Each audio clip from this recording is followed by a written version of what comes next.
Hello and welcome to A Star to Steer Her By, a Star Trek podcast. My name is Caitlin and joining me today are... Jake. Chris. Ames.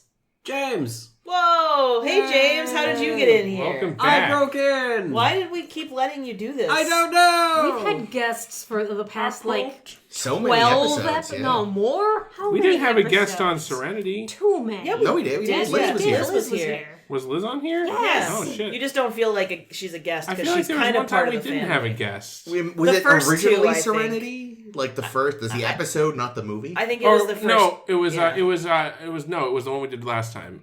It was, No, we've Oh, the guests. DS9 intro. yeah. No, Liz Liz was there for that, too. Oh, that's right. Yeah, she did both.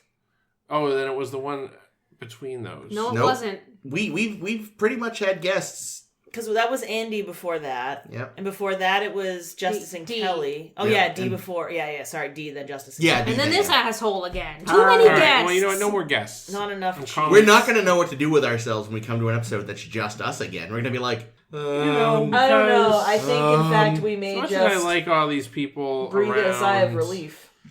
You know... Jake, you don't have to lie. We know you don't like We having just all these found out people we here. have 10,000 listeners, according to Chris. That's not what he said, but okay. That is what he said. No. Isn't that Okay, what you we've said? got 10,000 listeners. That's He's what nodding. Chris didn't say What? that. No, I did see him nod. It's true. Nodding off.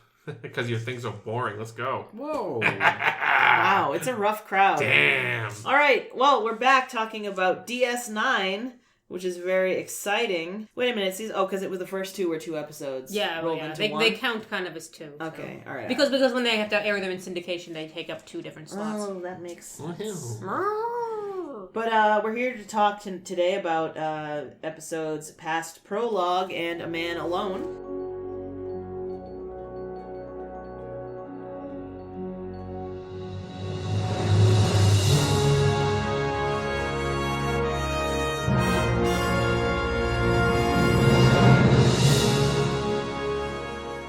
In past Prologue, an old buddy of Kira's comes to call at DS9. He's chased there by the Cardis, and they take him in. He's asking for asylum, and Kira looks like she kind of wants to bone down with him, but that's neither here nor there. It was a cut plot line.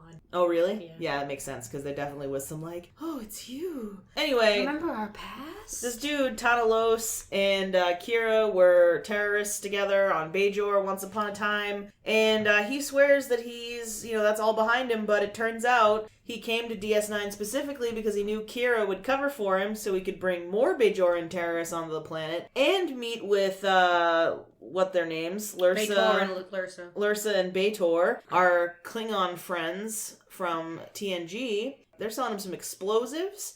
His big plan is he wants to blow the entrance of the wormhole because he's sick of all these motherfuckers, including, the Federation. Whose side are you on, build Kira? that wall around What the the wormhole. fuck? Yeah, exactly. But yeah, like I said, the Klingon sisters and their titties show up, and we also meet Garak, who is definitely going to put it in Bashir's butt. I'm told that this is Other orifices, too. all of them. I'm told this is a common thing, so I'm glad that I caught on to it. But they're beautiful together. Garak is kind of the one who catches the sisters being all up to no good and stuff.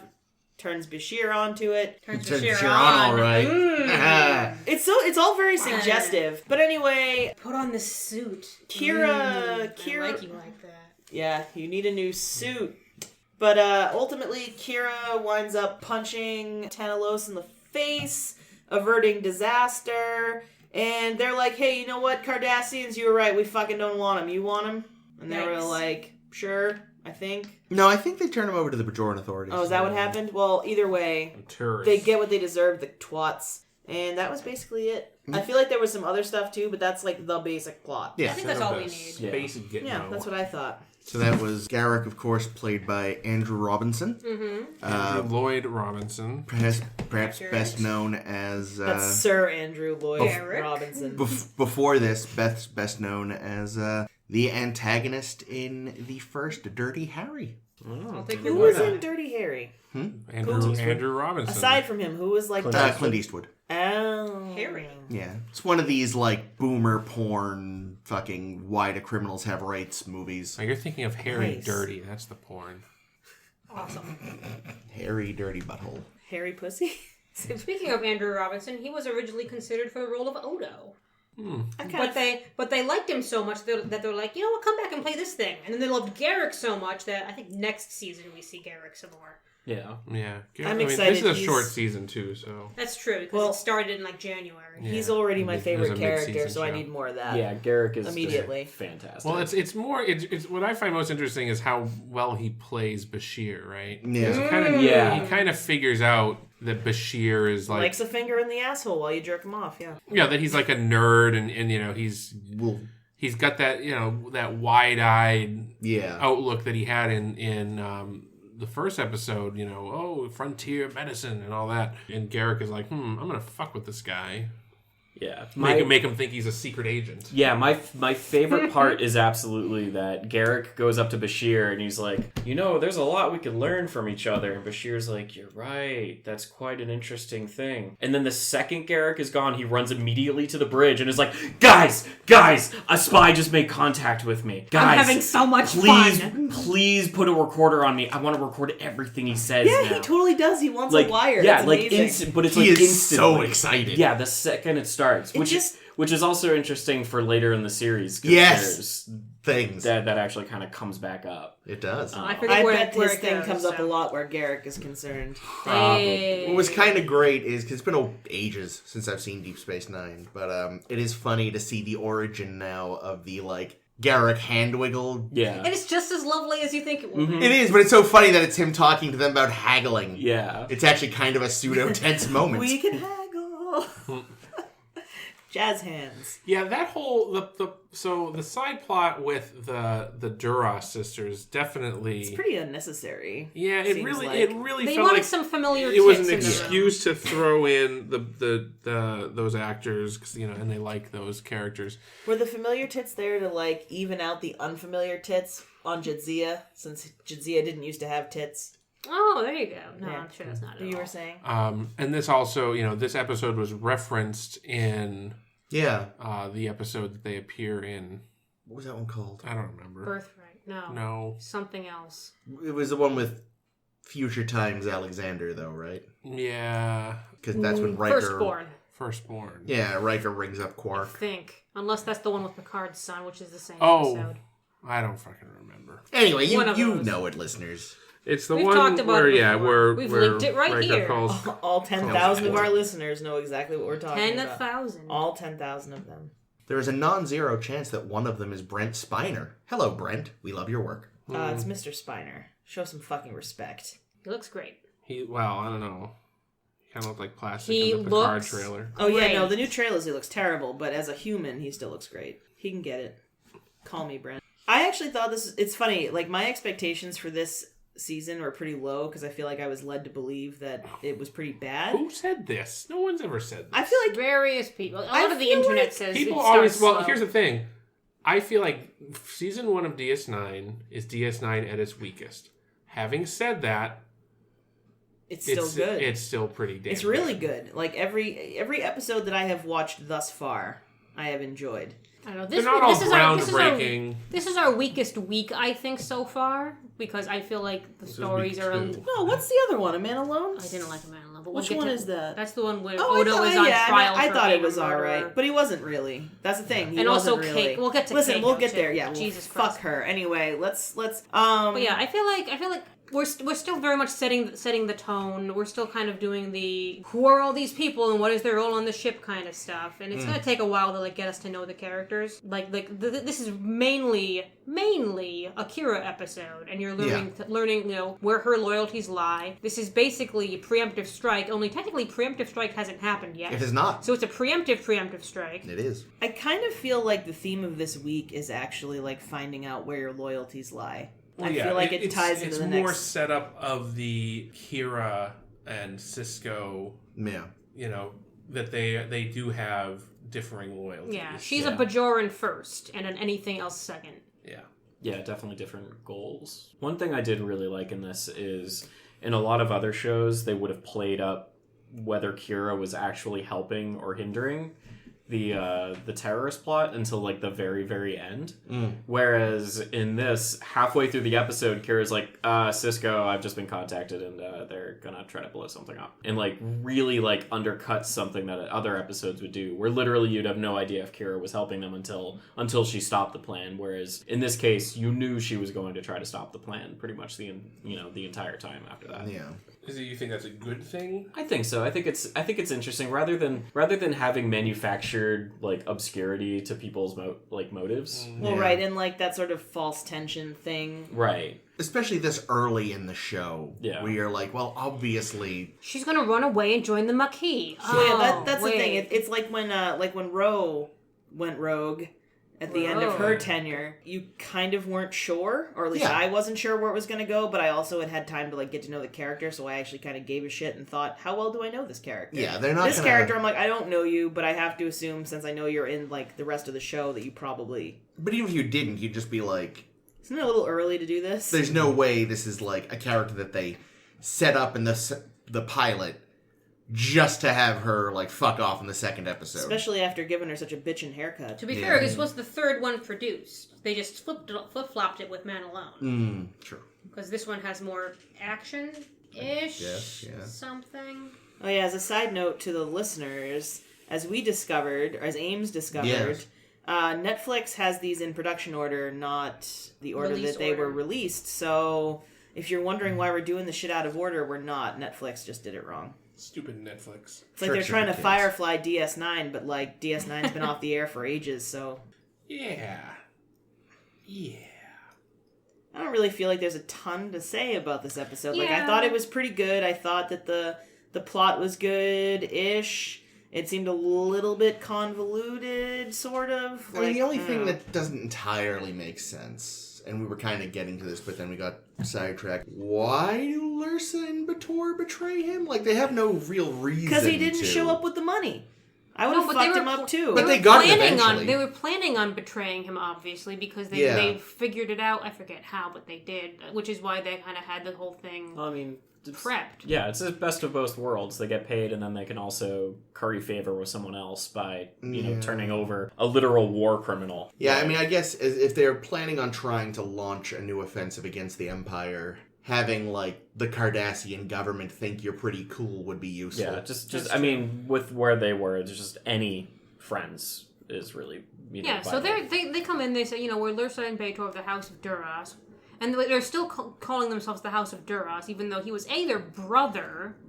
They should probably go by their father's house, but whatever. Maybe he was Duras the second.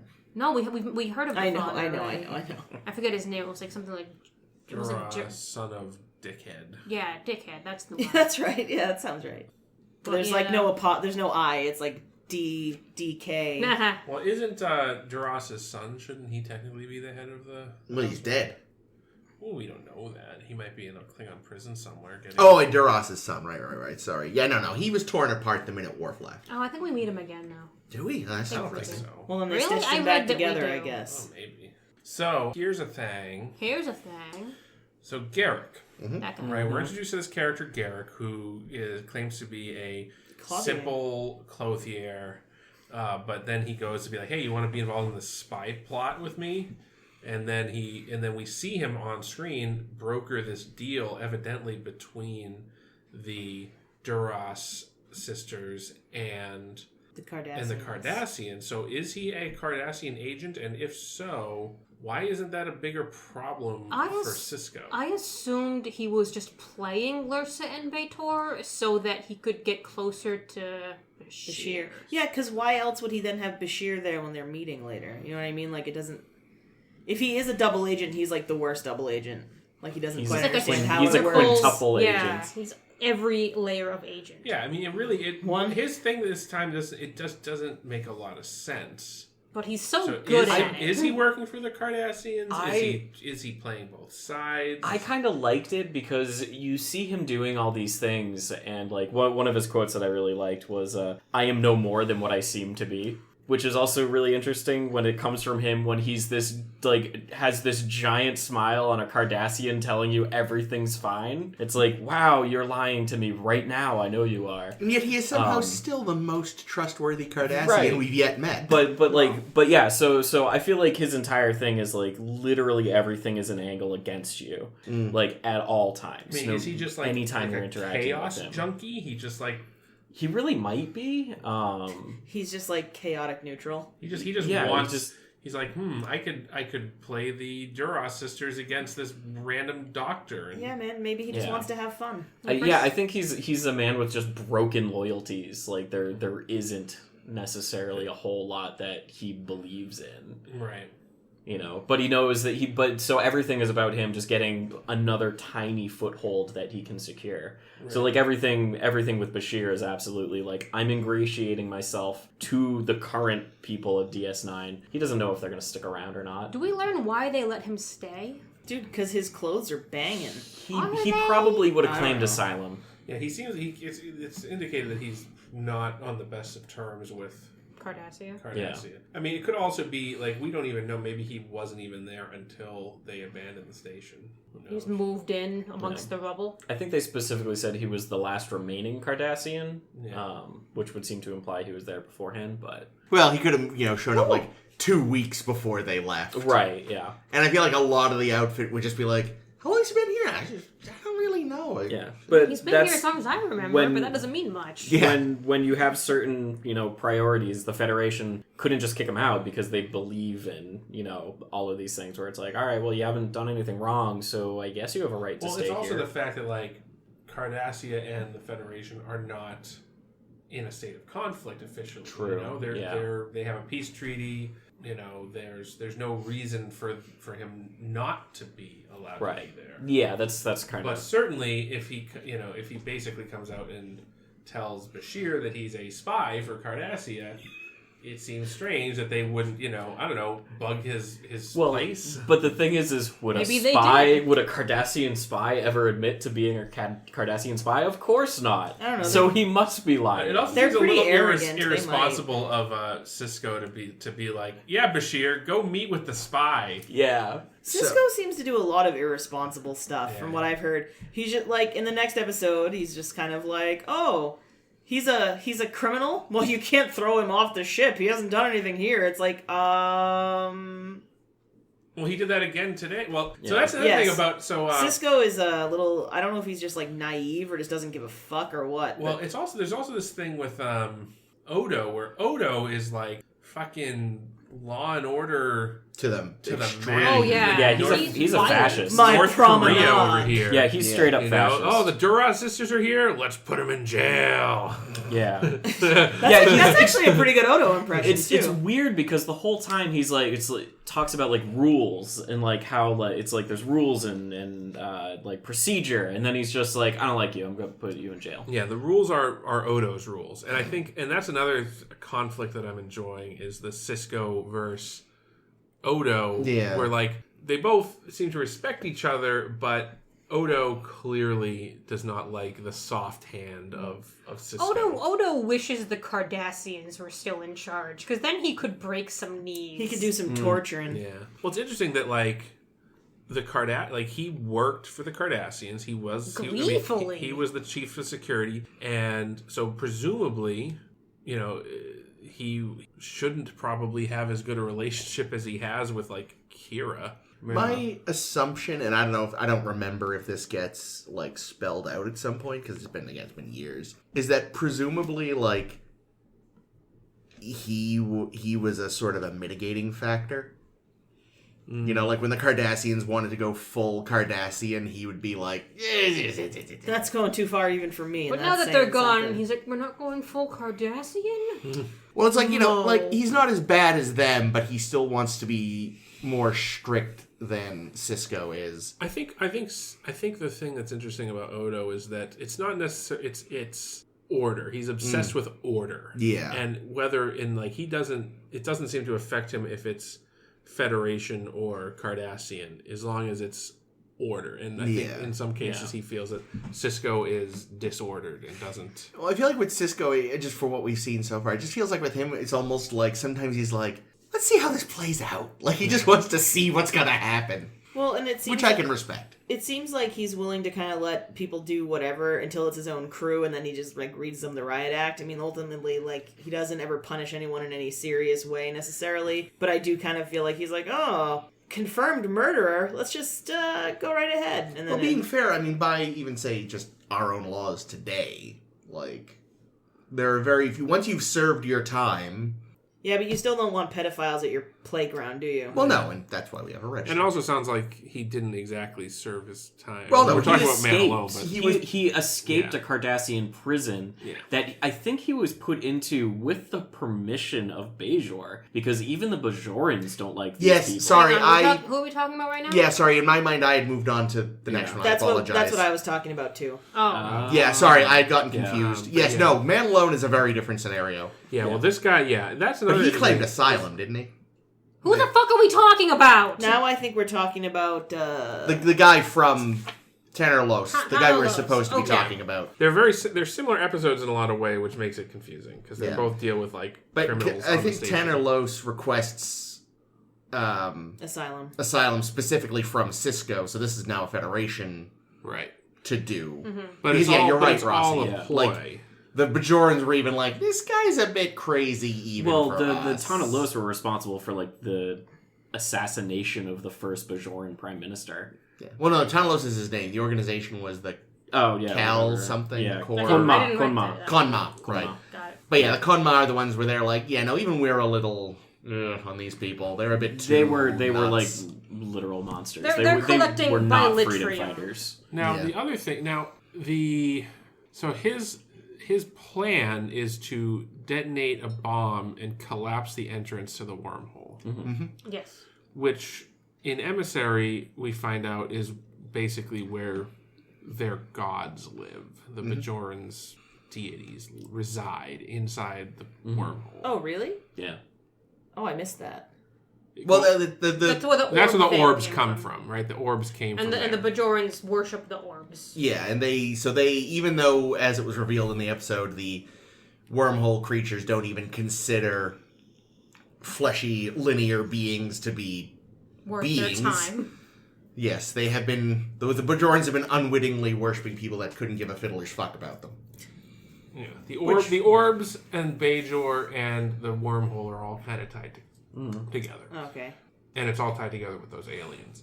So he's essentially... He wants to kill their gods. That's basically would be like, I don't know, what's a holy site? In Jerusalem? Jerusalem. Yeah, okay. It would be like someone going... Well, I guess people blow up Jerusalem all the time, so that's not a really good analogy. Let me think of a better one. But also, The Vatican, like, there's no place where, like, we've seen any, like, living gods, right? Yeah. There isn't really a good... I mean, I think it's also just safe to assume that Tanalos is just probably not religious. He strictly sees the wormhole for what it is, which is a utilitarian... Well, a passage for more assholes to get closer to Bajor. It's also the reason the Federation is here up in everyone's grill. Right. If the wormhole were gone, the Federation would eventually just say, okay, Bajorans, I guess you guys are back on your feet. Bye-bye. Yeah, well, I mean, he says that, but I mean, they were there to begin with anyway. Like, because they find the wormhole during the first episode. They being the Federation? Yeah, the Federation was just going to be there. Like you said, like maybe they would leave. Wasn't that, eventually. like, helping assist with the handover of power? Isn't that why the Federation was there? Well, yes, and but also lobbying for them to join the Federation? Yeah, so there's a move. There's already people within the Federation, Picard among them, who wants Bajor to join the Federation. Yeah, I don't think it's just a handover of power. I think, they were asked by Bajor too, because I don't think Bajor really has much of a space... Yeah, I mean, everything they had is in shambles. Yeah. Do we want Bajor in the Federation? They seem pretty unstable so far, right? They're like, a lot of the people have not really demilitarized. Yeah, no. Yeah, they're very violent. Yeah. But it's also, again, you got to consider what they just went through. 60 years of Cardassian occupation that they only freed themselves from after, terrorism. You do got to say, though, the fucking audacity of the Federation. Like, hi, we ignored your plight for the last 60 years while we played nice with these douchebags. You want to join our secret special club? Well, here's the thing, though. It's not... the joining the Federation thing... I do not think that this is in any way a altruistic thing that the Federation wants to do. This is a geopolitical scheme. Yeah. Because... for sure, they want control of this wormhole now. Well, not just the wormhole, but remember, before the wormhole. Yeah, before the wormhole, Cardassia they were already... is right there. This is like... So they want an outpost. This is like, where they can keep an eye on the United States going in and overthrowing governments in countries that were close to the Soviet Union. You know, this is like the United States and South Vietnam. You know, and that went so well. Yeah, exactly. Great. But yeah, certainly, it sounded like, in the first episode, like they didn't really get into it because very quickly the wormhole happened and that changed the conversation completely. But the way Picard was talking in the first one, like, I'm a very big proponent of this. So it sounds like even within the Federation, there's probably there were a lot of people who were like, what?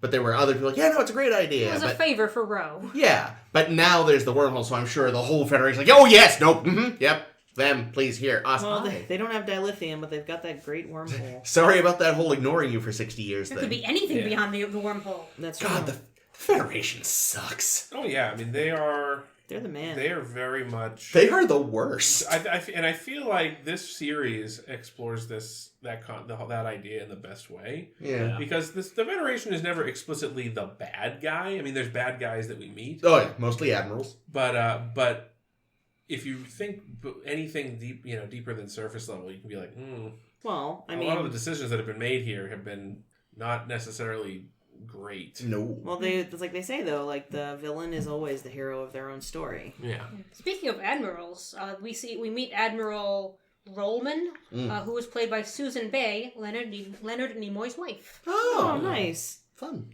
Cool. But yeah, Tanalos, weird guy. I love when he asks Kira when he's threatening to blow everything up, and she's like, "But if you blow everything up, you'll kill all of these Bajorans in this thing." And he's like, "Oh no, you would blow up all these Bajorans for not stopping me." And it's like, "No, dude, it's still you. It's still you. That's definitely That's not how it What? works. I took an ethics course once. How many people can you run over with the train, Rossi?" I mean, if you try really hard, you can get 6. Woo! Don't you? And how Have you many seen people? The Good Place? When they keep trying the experiment over and over again and shit. So good. It is good. Stop listening. Go watch The Good Place. Speaking of I'm behind. murder, Me too. It's a Man Alone. Yes, in A Man Alone. More Odo. Mark. So Odo, speaking of liking to take justice into his own hand, he get her hands. This is Rossi this week. What? We get James this week, not Justice.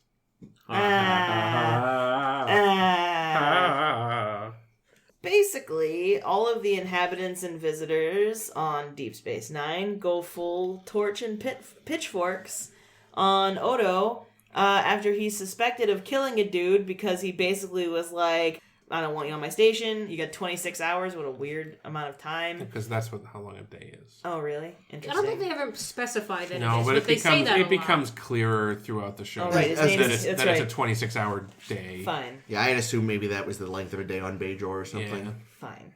Ibudan. I hate that name. Abu-D, Ibudan. I don't get it. It's but like I I'm believe blue. you.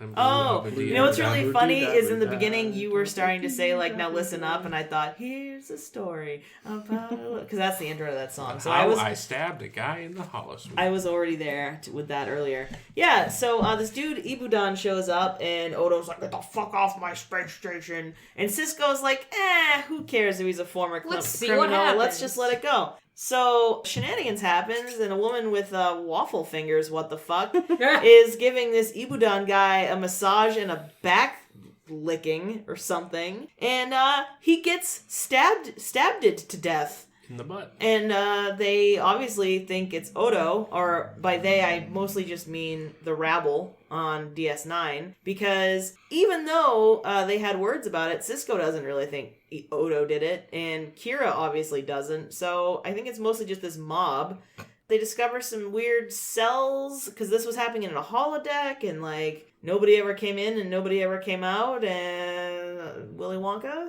and, But the DNA evidence, Caitlin. right, and so... There was so much jizz on that wall. Yeah, there was a lot of cum. So... Also, it's in a holodeck, so you could just give the holodeck lady a knife and be like, stab me. Like No the safety You holodeck. could, but that But would if you gave her a real knife, would you be able to do it? Also, this is not a Federation holodeck. This is one of Quark's. You think Quark's holodeck has the same safety regulations? That's a Whatever. fair point. It was a fair Unregulated point that holodeck. killed this Ibudan guy. So Bashir decides to grow himself a blobfish to try to see what the DNA is. And turns out this Ibudan fucker murdered a clone of himself to frame Odo. He even had Odo in his calendar, which was like hysterical. Brunch with Odo. Heart. I wanted to see I wanted like a Brett Kavanaugh style thing where he's just got beers written all over the fucking thing. Brewster's with the guys. Raping some women. And that got, erased and then written over it. And, and as a B plot, Keiko ruins everybody's infinite summer vacation by starting a school. Because she doesn't feel like she's doing enough. Keiko. Oh, man. Botany teacher. She is insufferable. Do you know what really fucking annoyed me about this episode? I feel really bad for Keiko. I So do don't. I. Nope, I don't. Let me. I'm with you, James. All right, really bad but let for me Keiko. just say anything I would have felt for her was erased because Jake and Nog are hanging out and they like put some itching bugs on some people And color changing. Yeah. And she's like, this isn't like the Enterprise where they could just run fucking roughshod around the place. And I was like, Keiko, I know that they were allowed to do that on the Enterprise, but that doesn't necessarily mean that that was the better place for kids to be little dickheads. Oh, yeah, you They're should- also always exploding. She obviously doesn't know That ship anything about exploded, children. literally died like at least once a year. Yeah, children shouldn't be in space, period. But Yeah, but so... Also, Keiko and O'Brien are fighting loudly where literally everyone can hear Who them. does In that? And Who Quark does is that? like, word on the street is this O'Brien's having some trouble with the missus. And everyone's like, yeah, no fucking shit. We can hear him, buddy. you kind of almost want like a throwback to like a DeForest Kelly line where it's like, yeah, I don't need ears like yours to be able to tell that. Thanks. Yeah, that would be a great bonus. That would have been good. So I get frustrated with Keiko because she brings up I don't like it here on DS9, Miles. And he's like, what, would you prefer it on the Enterprise? She's like, no, I don't want that either because that would make me a wicked shrew. And it's like, okay, well... But your promotion! I wonder, is there another option?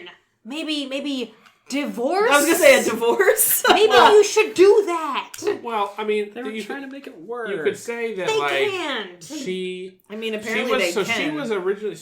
She was originally the botanist on the Enterprise. A botanist. She's a civilian. She's not Starfleet. Ames is like, whoa, back it up. So She's not but the but boss. She had a house plant. She ran the Arboretum on the Enterprise. Yeah, I'm presuming that they met while he was pissing drunkenly on some of her fucking plants. Yeah. Yep. He was passed out in her flower bed. oh my god, can we get... Okay, we got a Probably crowdfund. not, but go ahead. Like, just getting some actors and just making that episode. How Keiko met Miles. When Miles met Keiko. I'll play Miles because I can do a not at all offensive Irish accent. Jesus. I'll play Data saying, "Oh, I should hook them up." Oh yeah, that's right. We established that Data introduced them. Oh, Yeah, that's what a right. fucking asshole that It's guy is. Data. Huh? Who is this man pissing on my flowers? Well, Keiko. Well, see, and Data said he had no sense of humor. You know? So they definitely did meet on the Enterprise then. Yeah. Yes. Oh, yeah. They got married on the And, well, Enterprise. and then they got married. So then Worf- basically, essentially, in defense of Keiko, No. essentially Miles taking Disagree. this promotion to go to DS9 has basically said, you know what? Fuck your career. Fuck your botany shit. You're What gonna. career? She was She's a botanist. scientist. Please. Botany is science. Yeah, but she wasn't doing any science. Even Come on. Sulu was a botanist. Yeah, For but- 2 minutes. Wait, Jake, let me just interject. Sulu was a man. Excuse me. Awesome. Wow. No, I'm just kidding.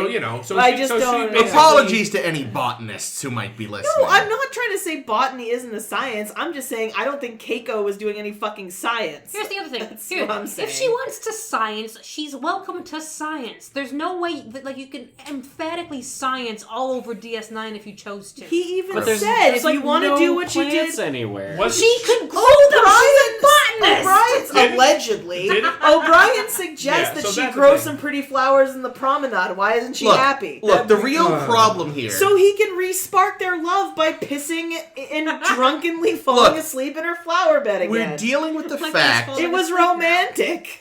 We're dealing with the fact that TNG spent every single one of her appearances pretty much writing her as like a 50s man's opinion of the shrewish wife. And DS9's gonna need some time to fix that. Like, I feel like she's got all that baggage from TNG's terrible, terrible, terrible, terrible writing of women behind her. Okay, here's my question then. Why school marm? Because they How wanted does that to... help Yeah. them? Because Well, O'Brien's got that- a creepy school marm fetish. That, admittedly, I think is a side effect of their whole, like, we're trying to do a frontier town thing. So, Bashir's the frontier doctor, she's the frontier school marm. Also, it gives you a reason to keep Jake and Naga in sync. Yeah. And Well, also, yeah. when are they They going have to their tie her own to some kid. train tracks? Say that again, Ross? They have their own kid to educate. Yeah, so they have Molly. Oh, but barely. she's still very young. Yeah, she's like, you And actually, can't I come wanna to school see for a something long because time. I think that's what's interesting. I actually am wondering if Molly has gotten younger that from kid, Rascals to this episode. Might have. That kid, though, was so, like, barely aware of the fact that she was on television, it was kind of funny. Like, she kept just wanting to take the fucking bell from Rosalind Chow. It's like, get it out. Okay, can I I'll tell go you what that my way. problem with Keiko is as a character? Yes, always. Literally the only thing, like, I could even maybe forgive this whole school marm business. Her fucking voice. she can't Her help her voice is voice. annoying. I know, but dubber. I know she can't help it, but I don't want to listen to her fucking annoying voice. I didn't think her voice was annoying. I don't like her voice. I'm sorry.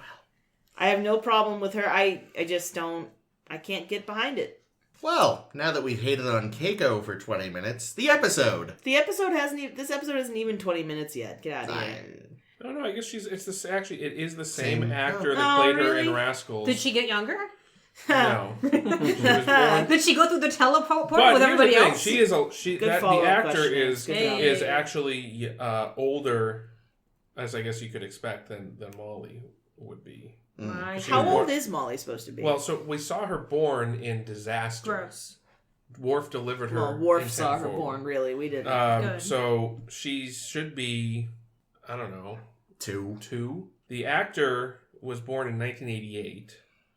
So She's 4. she'd be 4 or 5, depending. Well, she's cute as. It's she's all that going at cute light as a speed. button. Yeah, there's a No, wait, button. that should be the other way around.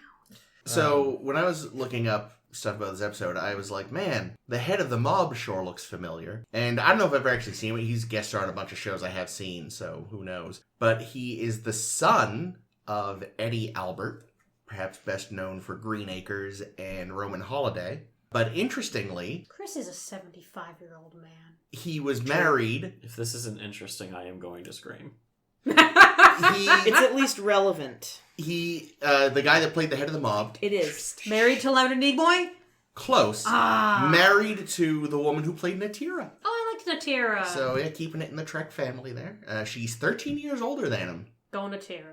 Yeah, no, get it, girl, Get as it, they girl. say. Yeah. First you get Doc, then you get this guy. Yeah, and he's not bad looking. He passed away quite young. Oh, man. Yeah, lung cancer. Fun. But yeah, no. That was mostly say sad. So we talked a lot about these people, What people? Star Trek. Did we? So what do we think about Keiko? Odo?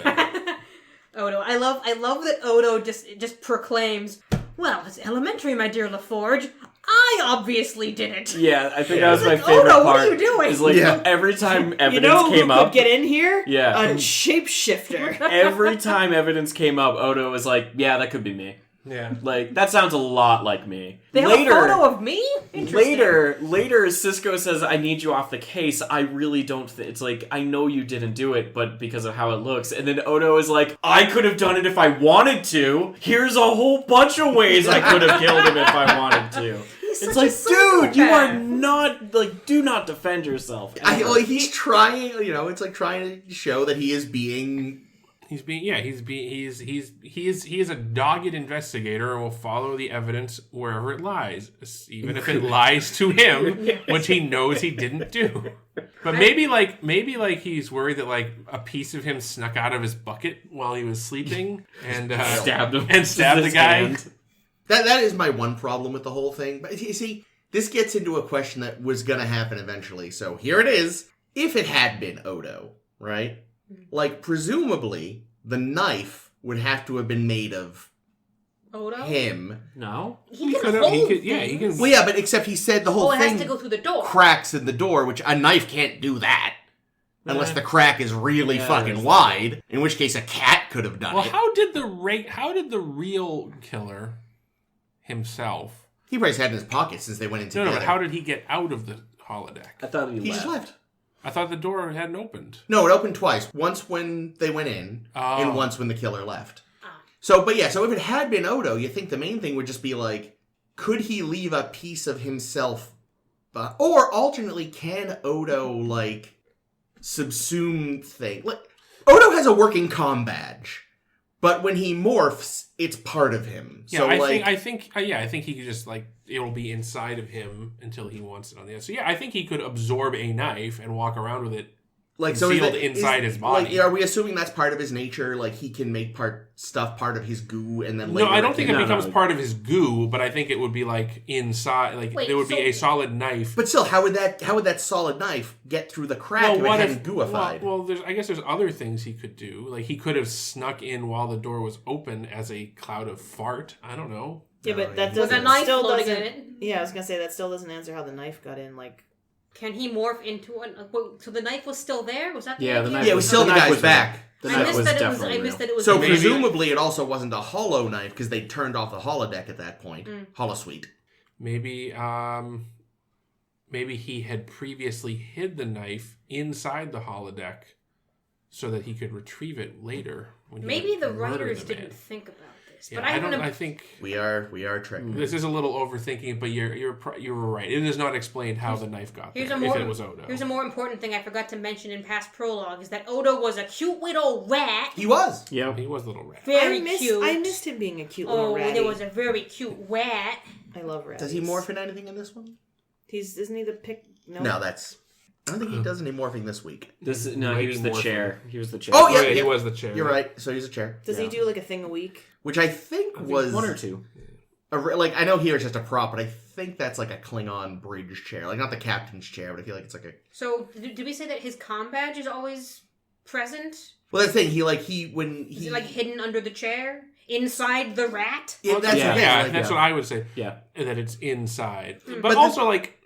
The thing is, when he morphs, it turns to jelly like the rest of them. They show it go jelly. Does he even have a real combat? Maybe it works somehow. Maybe he can make complex electronics. Maybe he can. It's not faces. Yeah, not faces. No, never. He makes a perfect rat. Especially those Bajoran noses! Damn it! Last episode, I forgot to mention, fucking Tanalos kind of had the wing thing going on. We see a bunch of those. Yeah, so I think they kind of do sort of keep them around a little. Yeah, so it could just be like, an ethnic thing. Maybe people from certain areas have the wings and others don't. Which is fine, it's a nice touch. Or you're like Ro and yours just vanished somewhere. Well, that's the thing, it's like, it's not a bad idea, but it is awkward. Well, maybe on Bajor it's considered like not attractive to have the wings, so people get nose jobs. Maybe. I was going to ask Caitlin to back to the massage that this guy's getting murdered getting. Better massage than Inara was giving in Firefly, do you think?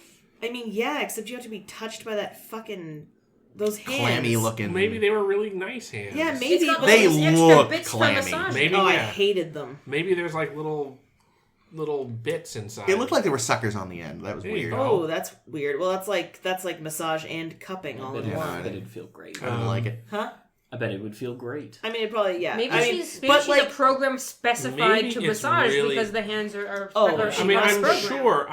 given that this is one of Quark's holosuites, I am 100% sure the massage was not the end game. Oh, not at all. Of that program. I think they were going to have a little happy ending. They were going to spin the doggle wheel. I would not really want her waffle hands on my dick. Maybe it's awesome. I don't know. You never know. Who knows? I just think they look gross. So, But yes, I would say... We also don't know what a Bajoran penis looks like. Maybe it's got those nose ridges. Maybe it's got the inverse of the waffle shape. Oh, wow. So they just fit right around. Yeah. Perfect. But yeah, definitely a better massage than Inara's fucking lightly playing chopsticks on a piano massage that she did. So Yikes. bad. So something in this episode that I thought was rather interesting is Cisco gives like a speech when the angry mob goes to basically lynch Odo. Yeah. Cisco gives this speech about like, it's like don't judge people until like like it was very kind of like, reminiscent of like, anti-racism speech. You just don't like him because he's different, right? Right, yeah. Yeah. And, you decided he was guilty before we even said anything. Right. Have you seen his weird face? Yeah, which is interesting because in the same episode, Cisco is constantly being like, don't hang out with that Ferengi boy. Yeah. Like, absolutely hates Nog from the second he lays eyes on him. Well, because he's a Ferengi kid. No, that's totally not why. It's because the first time we meet him, he was like... I don't even remember. Thieving. He was stealing shit from DS9. And then he helps talks his son into using some fucking whatever the fuck that shit was to make a couple think they were dying. I mean, there probably is a little racism in there, but I also think that Nog is not exactly shown himself to be the greatest. People. But I'm just saying that while I don't doubt racism might have come into it, we've seen Nog twice, and in both instances he's being a little twat. If there's one thing we've learned from TNG, it's that racism is bad. It's a relic of the past, unless we're talking about them fucking Ferengi. Every time they talk about the Ferengi in Star Trek, it is definitely super racist. Yeah, but I did like the touch that Rom doesn't want Nog hanging out with Jake either. Yeah, which is definitely racism. Yeah, Rom is tolerable so far. Rom is he's very different. He's not doing the voice yet. He hasn't grown into himself yet. Yeah. I think he's also not officially Quark's brother yet. No, because he is. He calls him. No, my next brother's week. kid. Yeah, because we know Nog right. is Quark's nephew, yeah. and we know Rom is Nog's. But there's definitely another nephew. where he calls him his assistant Rom, not his brother. That might be. It's because Quark is ashamed of him. Yeah, and rightly so. But yeah, I like Rom. I like Quark. I like Quark too. Well, he also calls this is later, but he calls them the brothers Quark. So does that mean he's Quark and his brother is Rom Luigi Quark? Mario and Luigi Mario. That movie's terrible. It is, but it was a good joke. It was. I mean, it was okay. So, the point I was making earlier, because I realized I was getting ahead of myself. This guy's been pardoned by the provisional government. Nog? The murderer. Oh. He served his time. You can't just throw him off the ship because he committed a crime once. You can if you're a fascist. If they have officially said he's in the clear. Yeah, this is Odo being total fascist. Angry, grumpy-mans. But it turns out anyone can hold a grudge. Odo, the guy that literally killed himself so that he could get back at Odo. Wait, so where did he get this clone? He made it in his room. Did he expect to kill it? Yes. That was the whole plan. That's hilarious. But it's interesting. You think he told the clone that? What do you think the clone thought was happening? No, you absolutely didn't. He was just like, hey, this girl's going to give you a massage and suck your dick, no problem. Alright, so something that's really important to make note, because I actually didn't quite catch it the first time, is that at the very end of the episode, when they're doing the wrap-up captain's log, they say that the clone that was grown in the med lab gained consciousness and began a new life. Yeah. Aww. This technology has some pretty insane ramifications. Yes, it does. He's gonna go work with Garak now. So it says he began a new life, so that means it's not a brain-dead clone. That means it may totally have the memories. Does that mean Bashir's a dad? Yes. Kind of, actually, yeah. Bashir is a lot of fun. And you could just clone people. Yeah. Apparently, really easily. Yeah. Well, it's some fancy tech. It wasn't, but it didn't seem even that fancy. There was literally some leftover cells. Yeah. And they used that to grow a whole new person. He easy bake ovened that clone. Yeah. We'll just drop it into the... That's stretching credulity there. Yeah. Who sees a handful of cells and says, I'm going to grow these? Julian Bashir. So, he doesn't strike me as being the brightest. This is For the a smart guy, who, he's a total idiot. let's remember his appearance in TNG, where he assumes a thing that is clearly a weapon is a medical device, and is like, let's plug it into your engine! Yep. Yeah. Let's aim it at Data and blowing up the warp core.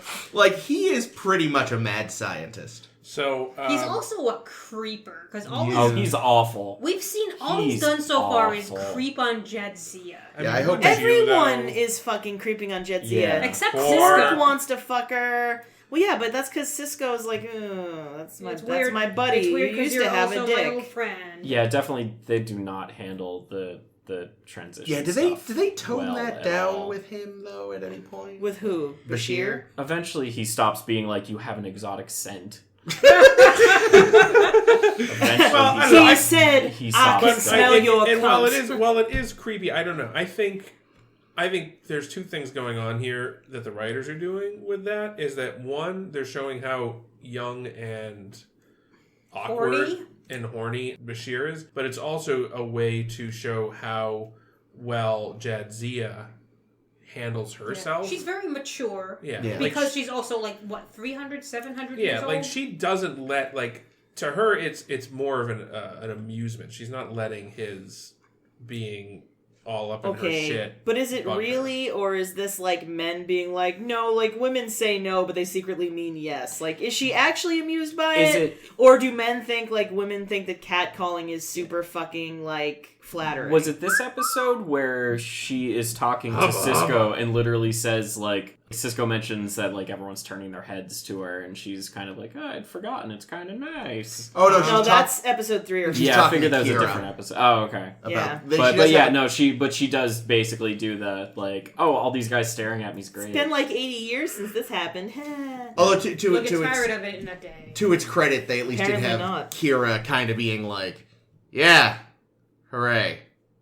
So there's at least some counterbalance. I think but we've already sort of seen Kira to be this shrewish, shrill character, kind of. Terrorist.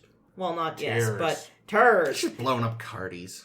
But I mean, don't you sort of feel her being oh yeah, great, is just sort of them being look at this shrill man-hating wench. I had not thought of it that way, Kira. but I suppose so. That's kind of how I was appreciate a reading good cat call. Yeah, seriously, what a bitch. Man, a visitor also asked to have the short haircut she's going to rock for a while, because I think she decided after the weird-looking bob thing she had in the premiere, she says, someone like Kira would not put any work at all into her hair because she's so busy. Give me something that you wouldn't have to do anything to. That's why my hair is short. I'm not going to spend an extra hour in the morning dealing with this shit. If I have that, I'm going to sleep. Yeah. The bob also just didn't suit her. No. Yeah, she looks much better this way. It was a bad bob. Because I think she even looks younger with this haircut. I just felt the other one just made her look Well, because it's such a 50s housewife haircut. Yeah. And it also, this one highlights how gigantic her eyes are. That's true. I thought of that. Wow, those are a lot of eyes. Those are a lot of 8 eyes. Yeah. So, for someone who is so obsessed with operating a fascist police state, you would think that Odo would have at some point thought to install CCTV around. You would. The fact that maybe it all got torn down when no one was looking at the security footage in Quark's. You'd think Quark would have security footage. It's a fucking casino. To make sure no one's robbing him blind. So you would think that Quark would be 2 men enter, 1 man leave. Thunderdome. Damn it. I feel like Quark's the kind of guy who doesn't actually feel like dealing with security cameras, so he puts one up but doesn't actually attach it to anything. No, he probably does. He probably knew the whole time. He just has so much disdain for Odo that he didn't bother bringing it up. Then again, he did have that scene where he was defending him. That's true. Honestly, the Odo and Quark scenes are just... they're already so I love good. it. Oh, yeah. Right in my notes, it's Quark hearts Odo forever. That's the thing. They like each other because they're known quantities. Yeah. It's Quark is I understand Odo. I know how far to push him before it's a problem. Yeah. And Odo's I can break you at any second, but I'm choosing not to because sometimes you behave. Yeah. And then that scene where Quark's I'm going to be running this place, and now that you're out, it's to egg him on. Yeah, that was good. That was nice. Yeah, no, it's funny. I'd forgotten how quickly they really did establish that relationship. Oh yeah, it's immediate. It's awesome. And Armin Shimmerman's fucking killing it. Oh yeah, I He's love lovely. him. I was really worried about. He's so expressive. Basically everything. Yeah, even with all the makeup, he's so expressive. He's got a huge range, and it's been really great. I'm really enjoying him, and I'm loving them together. I just saw a picture of a little baby Jake with Armin Shimmerman. Oh, is that who that was? Yep. That's him. I was gonna say I've never seen him out of makeup aside from that picture. Where are those other photos? He's always been a cork or a box. Right, he was the box, right? He's also the voice of Andrew Ryan. Oh, hey, it's your homemade. Wait, really? Yeah. Like as in I'm Andrew Ryan. That guy? Yeah. Is he really? Yeah, he's a really good voiceover No artist. shit, dude. I had no idea. That's amazeballs. It's photos, listeners, of oh, you're Jake's the Rocketeer. Rocketeer That's costume amazing. we talked about Oh, weeks you're so months ago. fucking cute. Aww. That's really bang on. That's great. Oh, I love it. So- oh my god. So, Sorry. Ames, I don't know if you know this. I know that they would do, like, extra practices over the weekends, some of the actors. Like, Armin Sherman would actually... Shimmerman, excuse me. I'm bad with names. That's okay. You're allowed. Quark. That's a name I could say. Would invite people over to his house. Oh, no, he didn't. On the weekends, like, off the clock, basically, to run scenes and, like, practice it and, like, get really good at it. And so I think those may have started basically from the beginning. And I know from what they've talked about, it was definitely like Odo and Quark were like almost always there, and then they would invite other people. That's so cute. It's like the two of them are just hosting parties, and basically, but like that's one of the reasons why I feel like the characters really start to like mesh with each other really well, really early on. Yeah, because there's real chemistry outside. Exactly, Yeah. but especially like the reason Odo and Quark work almost instantly, I think, is because they were doing this extra stuff. Man, on the they side. should have invited Miles and Keiko.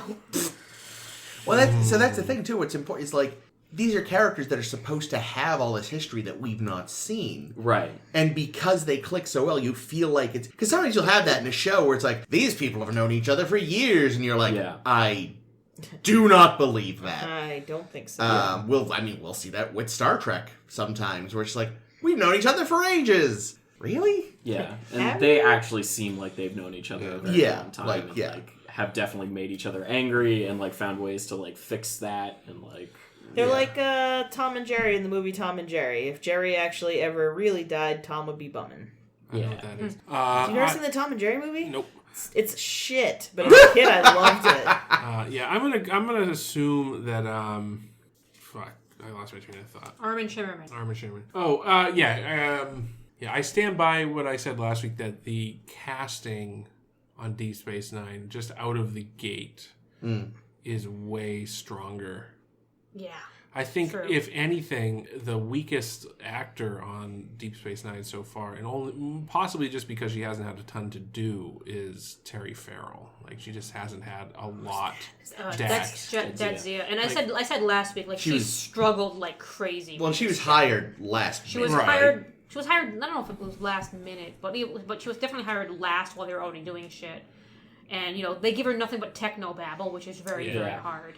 Yeah, and which she's clearly not quite settled into delivering just yet. Like, so when she does have a line, it seems a little, the delivery's a little. But she's still getting used to this body, so so it actually kind of works. No, and I do think she comes into her own later. But at this point, but like everybody though on the show is way stronger than anybody on TNG was at this stage. And it's already more interesting because, hey, we can have interpersonal conflict. Yeah. And there's been so much already. Yeah, in fact, it's clear. They're continuing to go about, as I think I said last week, they're just smacking you in the face with, look, they all kind of hate each other. Especially Miles and Keiko. Like, the only people that actually seem to like each other are the Starfleet people because and Quark and Odo. Yeah, right. In their own weird way. But yeah, no, I thought this was a good show. I liked it. Yeah, it's a strong start. I feel like a line of the episode was, how do you get a noose around the neck of a shapeshifter? Yeah. From the Bajoran that was being like the most evil person ever. Like, I wonder if he was maybe like part of, like if he was aware of the plot, because he seemed to be rousing. I would not be surprised. Like, he was very prominent, but as far as we know, he wasn't part of it because it was never revealed. Like, I was like, were they thinking this guy was going to be like a recurring jerk, and they decided not to? Okay. They did, but they never wrote him another role. Well, That's good. okay I fucking because he was hated that so asshole. over the top. Yeah. Like Shifter! it was. There was one guy in the background when they were all like storming to his quarters. Just go, Shifter! Yeah, There's one guy the rabble who you could really hear, and I was like, that guy really hates shapeshifters. The crowd in the back was great. It was so funny. I think like at one point like the crowd had died down, and then one person's like, "Let's kill him!" Yeah, it was that guy. He just was going ham. Well, he was ready for it. He was like, no, So I good. came here for a riot, Yeah. goddammit. He's like, I brought my own pitchfork from home. Quick question: was this the first reference to Odo's bucket, or was that in the pilot? No, I think No, this I is the think first time this it is comes it. up. Okay, because it In this, it's becomes a pail. it becomes a thing. Yeah, he's like Odo's pale for where he sleeps for a few hours. How much volume is Odo? That's a good It question. changes, so it's 'Cause I not. was It's almost not wondering. even worth thinking Okay, about that's because I'm he gonna fit, go he ahead. fit into a rat. Yeah. So that very means dense rat. Yeah, the densest rat. Well, I'm in going to the go ahead and say that universe. perhaps, 1 pound of perhaps which because can we weigh don't know up to anything 1 about million Odo, pounds. like what are the physics of Odo, whether None. or not he can Zero. turn into a combat, better like, not to think about. like I'm Or gonna a go- knife. or a knife that he can then detach.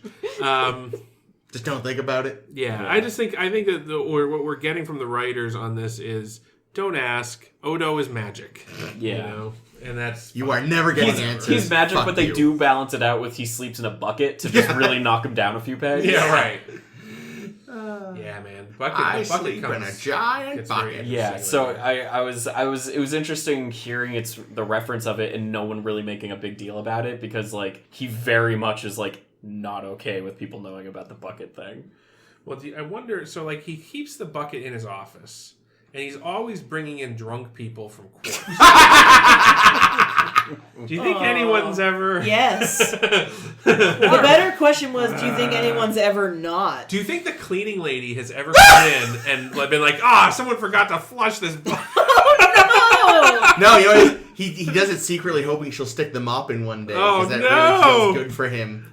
Poor no. mop with the Odo.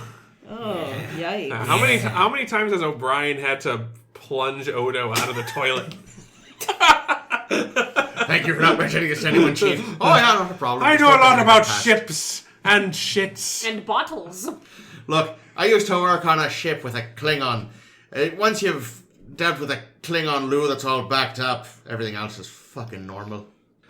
So is that all we have to say today? I think so. I think so. Probably for the best. Jesus. Probably. We're talking about So, Klingon names Jesus. again.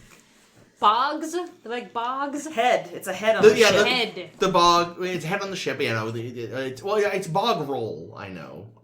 Bog roll is Well, a the slang bog term That's as an well. English thing. Yeah, that's an Yeah. English thing. Yeah, Bog I is a just know because we toilet. just changed a bunch of references in a British script to Americanize it, and we had to change bog. Yeah, bog is definitely that's British slang for the bathroom. Yeah. Yeah, I don't know. The Irish might have picked it up as well. I'm not sure. Anyway. All right. If you like what you heard, right? Did I do that now? Whatever you like. I don't know. It's up to you. It's up to me. It is. You're the boss.